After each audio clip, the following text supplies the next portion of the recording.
إلهي بزنته لنكا مران منجدون انداوك أسجلين ليازو جمل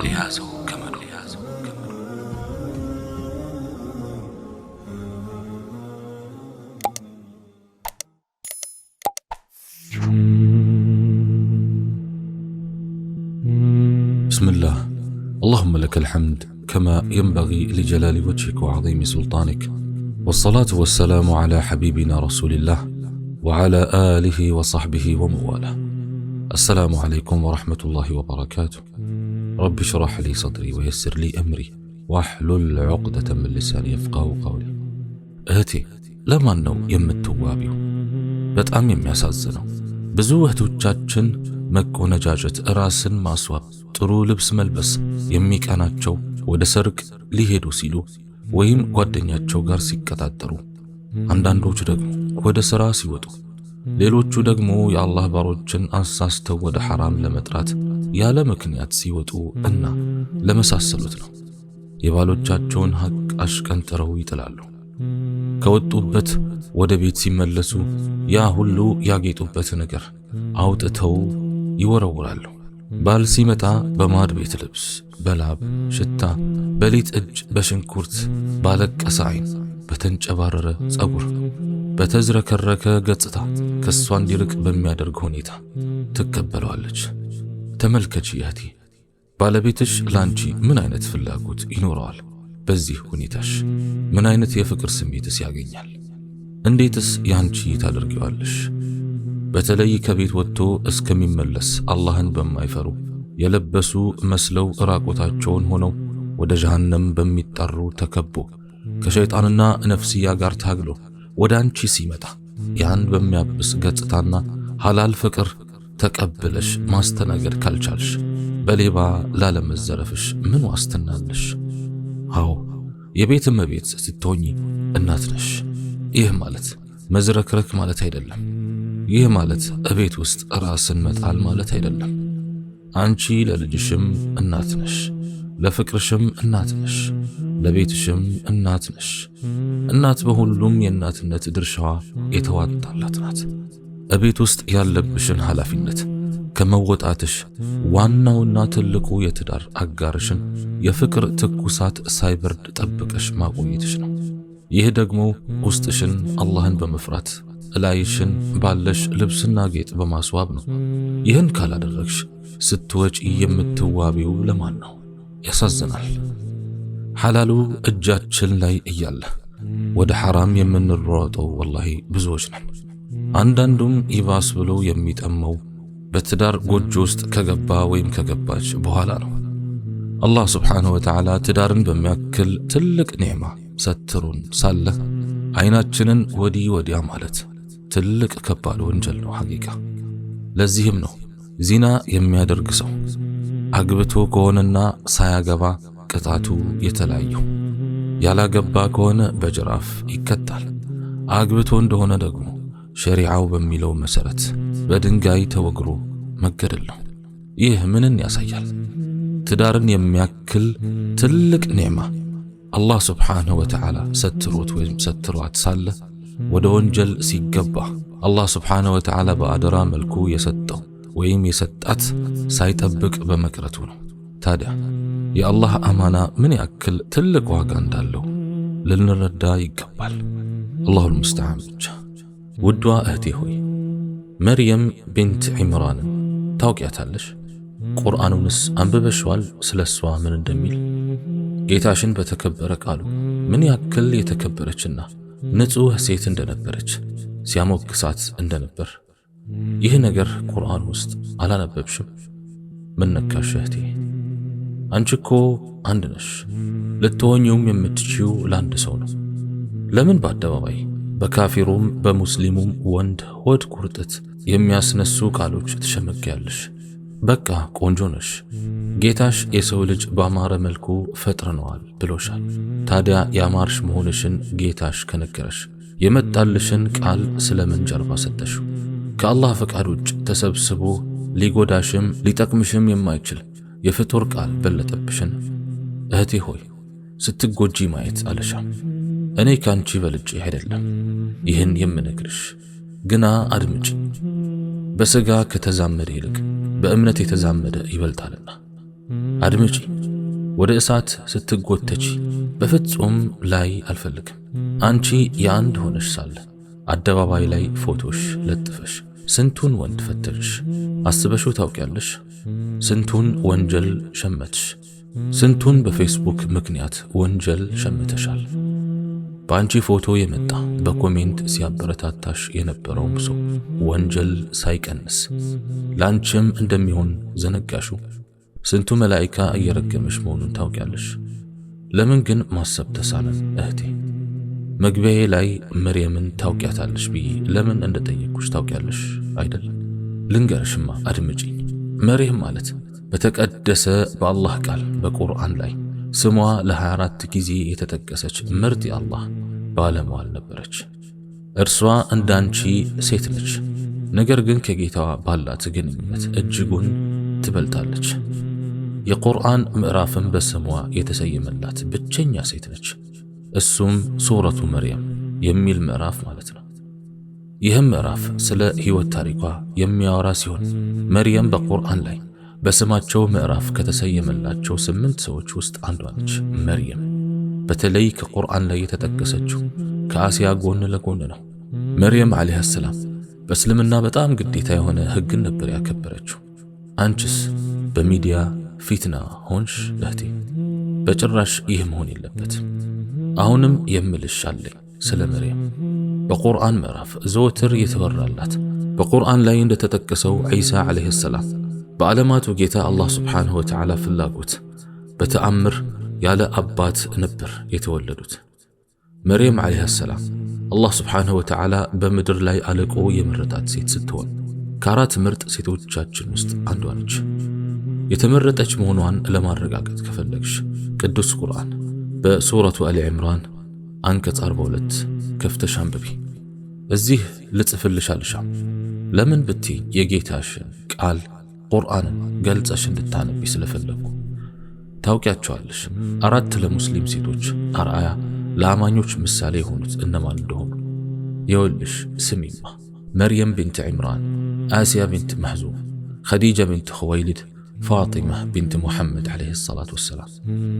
አንቺስ እህቴ ምንድነው ዓላማሽ? እቅድሽ?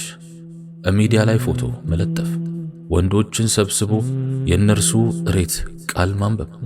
በጣም እኮ ነው የሚያስጠላው። እንዴት ግን አስቻለሽ? ሁሉ የኔ እያለ በለጠፍሽው ፎቶ የሚጠራሽና ማሻአላህ እያለ የሚያሞግስሽ።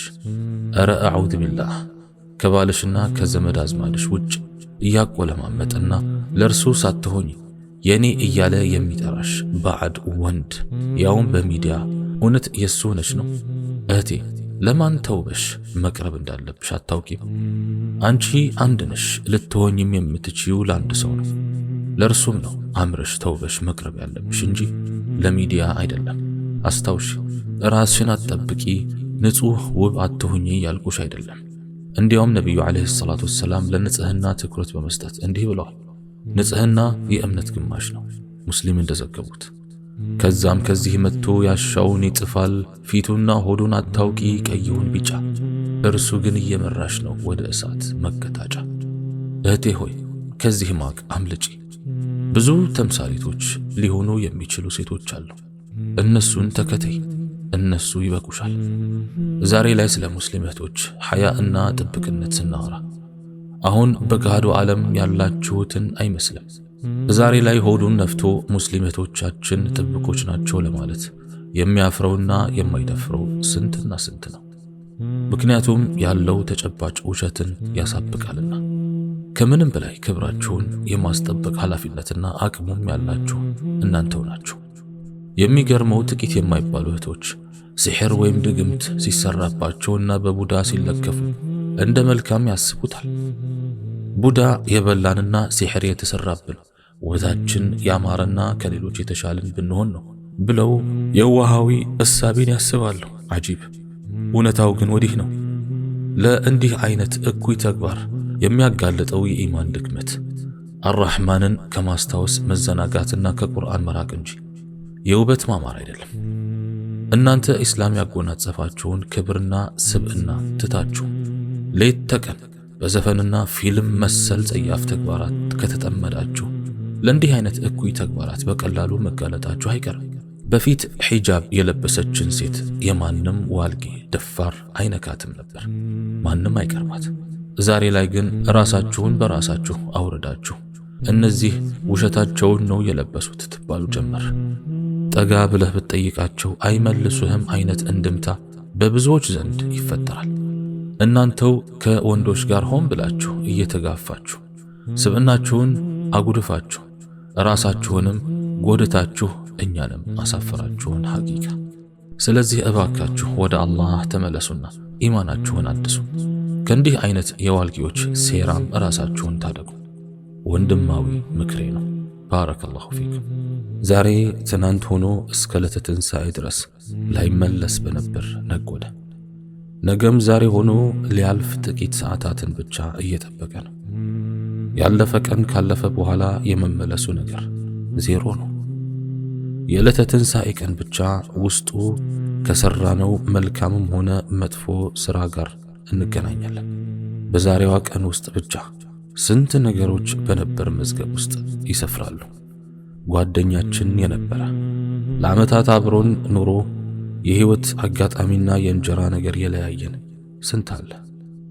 ትናንት አብሮን የዋለ ዛሬ ወደ አኺራ የሸኘነው ወንድም ስንት አለ። ዛሬ እኛ እዚህ እንዳለን ሁሉ ትናንት በእኛ ቦታ ብዙዎች ነበሩ።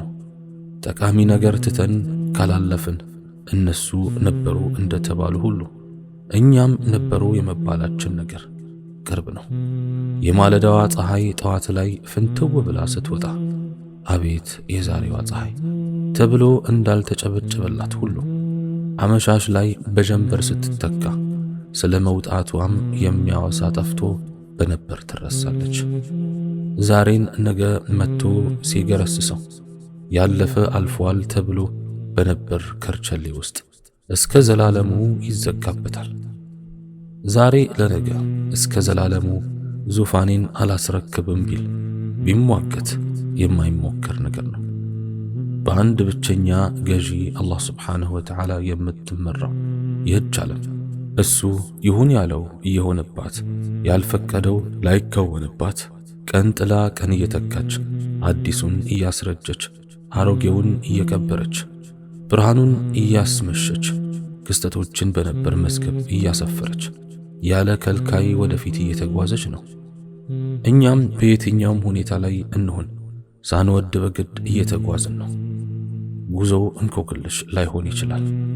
መሄጃችን ወዴት ማረፊያችንስ የት የሚለው ነገር ዛሬም ወደፊትም የብዙዎች ጥያቄ ነው። አላህ ስብሓንሁ ወተዓላ እንዲህ ይላል፣ زعم الذين كفروا أن لن يبعثوا قل بلى وربي لتبعثن ثم لتنبؤن بما عملتم وذلك على الله يسير። እነዚያ የካዱት በፍጹም የማይቀሰቀሱ መሆናቸውን አሰቡ። አይደለም በጌታዬ እምላለሁ በእርግጥ ትቀሰቀሳላችሁ፣ ከዚያም በሰራችሁት ሁሉ ትነገራላችሁ። ይህም በአላህ ላይ ቀላል ነው በላቸው። ሱረቱ ተጋቡን አንቀጽ 7። ዐጂብ! ከዓመታት በፊት ዓለምን ጉድ ያሰኙ የሰው ዘርን ያንከተከቱ አምባገነኖች ዛሬ የሉም። ለካስ እነሱም ሰው ነበሩ። ፊርዓውን፣ ሂትለር፣ ሙሶሎኒ የመሳሰሉት። ካቻምና በዙፋኑ ላይ ተደላድሎ በወንበሬ የመጣ በአይን የመጣ ብሎ እንደዋዛ በሰው ሕይወት ቀጭን ውሳኔ ሲያስተላልፍ የነበረውን አምባገነን ዛሬ እሱንም ከሰው በላይ ያለው ቀንህ ደርሷልና ይብቃ ብሎ አሰናብቶታል። ዛሬ እነዚያ ከዓመታት በፊት ቤተ መንግሥት ሲቀያይሩ የኖሩ አንዳችም ችግር ያልጎበኛቸው በድሎት ተወልደው በድሎት ያደጉ ዘብ የሚታደርላቸው ማርሽ የሚነፋላቸው ጉልበት የሚርድላቸው አቅማቸውንና ማንነታቸውን ሳያስተውሉ ለራሳቸው ከአምላክ እኩልና ከዚያም በላይ ማዕረግ የሰጡ ነገሥታትና የሀገር መሪዎች ነገራቸውን ሁሉ ጥለው ባዶ እጃቸውን ወደማይቀረው ዓለም ሄደዋል። ዛሬ በቀብራቸው አካባቢ ቢታለፍ ድምፃቸው አይሰማም፣ በድናቸውም አያስፈራም። በእርግጥም ከአሁን በኋላ ማን ይፈራቸዋል? ይመለሱ ይሆናል ብሎስ ማን ይጠብቃቸዋል?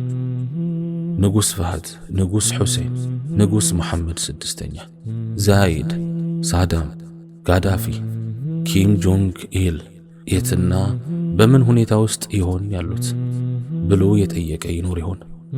ሁሉም በመቃብር ውስጥ ያሉበትን ሁኔታ አላህ ብቻ ይወቅ። እኛ ግን ይህን የቁርአን አንቀጽ እናስተውል። ከም ተረኩ ሚን ጀናትን ወዐዩን ወዙሩዕን ወመቃምን ከሪም ወነዕመትን ካኑ ፊሃ ፋኪሂን ከዛሊክ ወአውረስናሃ ቀውመን አኸሪን። ከአትክልቶችና ከምንጮችም ብዙ ነገሮችን ተው፣ ከአዝመሮችም ከመልካም መቀመጫም በእርሷ ተደሳቾች ከነበሩባትም ድሎት ብዙን ነገር ተው። ነገሩ እንደዚሁ ሆነ፣ ሌሎችንም ህዝቦች አወረስናት።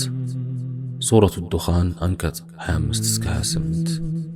በሌላ በኩል እነዚያ ከራሳቸው ይልቅ ለህዝቡ ከስጋቸው ይልቅ ለነፍሳቸው የኖሩና ያደሩስ የትና በምን አይነት ሁኔታ ውስጥ ይሆን ያሉት? ኢብኑ ባዝ፣ ሸይኽ ዑተይሚን፣ ሐጅ ሙሐመድ ሳኒ፣ ሐጅ ሙሐመድ ወሌ፣ ሼኽ መሐመድ ራፊዕ። የዚህች ዓለም ግርምቷ ተነግሮ አያልቅም። በአቤት አቤት ውዳሴ ተሞካሽቶ ቀን ለቀናት አምጦ የወለደው ስንቱ ነቢይ፣ ጀግና፣ ዓሊም፣ የሀገር መሪ በዚህች ምድር ላይ ኑሮ ነበር ተብሎ አለፈ። የሰው ልጅ ለምን ይሆን ለምዕተ ዓመት ያክል ዕድሜ እንኳን በዚህች በምድር ላይ መዝለቅ ያልቻለው? ዓለም እንዲህ ናት። ፍጥረትንም ሆነ ክስተትን ለጊዜው አባሎቼና ስብስቦቼ ናቸው ብላ ብታቅፋቸው በኋላ ላይ ሁሉንም ወስዳ እንደማታውቃቸው በነበር ጨለማ ውስጥ ትዘጋባቸዋለች። ነበር ስንቱ ትኩስ ወሬ ነበር ሆኖ አልፏል። ስንቱ ታላላቅ ክስተት ታሪክ ሆኗል። በሬ ወለደ ቢባል እሱም የአንድ ቀን ታሪክ ሆኖ መሽቶ ከነጋ በኋላ በነበር ቅላጼ ተወስቶ ያልፋል። እንደ ሆድና ጀርባ ላይገናኙ የተማማሉት ቢገናኙ ይህም የአንድ ሰሞን ውድ ተብሎ አኺሩን የዘመን በርኖስ አጨልሞት ውልቅ ይላል። ነበር አዎን፣ ማጅላንም ዓለምን ዞረ። ኮሎምቦስም አህጉራትን አስሶ፣ ዩሪ ጋጋሪም ጠፈር ላይ ወጥቶ፣ አበበ ቢቂላም በባዶ እግሩ ሮጦ፣ ጋዳፊም ሊቢያን ገዝቶ ነበር። አላህ ስብሓነሁ ወተዓላ ቀልባችንን ያርጥብልን፣ እሱንም በማስታወስ ምላሳችንም ጥቅም ላይ የምናውል ያድርገን። ያ ሙቀሊበል ቁሉብ ሰቢት ቁሉበና ዐላ ዲኒክ፣ ያ ሙቀሊበል ቁሉብ ሰቢት ቁሉበና ዐላ ዲኒክ። اللهم إنك عفو كريم تحب العفو فاعف عنا.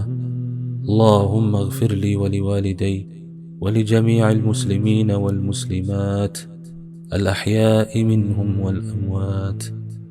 يا حي يا قيوم برحمتك نستغيث، أصلح لنا شأننا كله ولا تكلنا إلى أنفسنا طرفة عين. اللهم آتنا في الدنيا حسنة وفي الآخرة حسنة وقنا عذاب النار.